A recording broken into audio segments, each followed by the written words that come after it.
இன்றைக்கி நம்ம கொத்தவரங்காய் ஜூஸ் சாப்பிட போகிறோம். அது எப்படி செய்கிறோங்கிறத உங்களுக்கு சொல்கிறேன் பாருங்கள். நம்மளுக்கு 6 இருந்தால் போதும், இல்லை 5 போதும். நம்ம வீட்டில் எத்தனை பேர் இருக்கோமோ அதை கணக்கு பண்ணி நம்ம எடுத்துப்போம். நான் ஜூஸ் எடுத்துட்டேன் பாருங்கள்.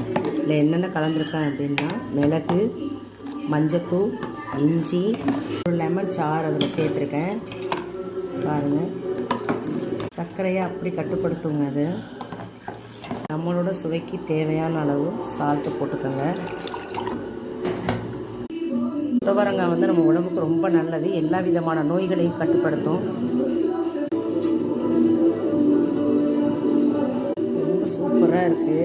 சின்ன குழந்தைங்க முதல் பெரியவங்க வரைக்கும் சாப்பிடலாம் பாருங்க. இப்போ நிறையா இருக்கும், எல்லா பிள்ளைகளும் சாப்பிட்டாங்க.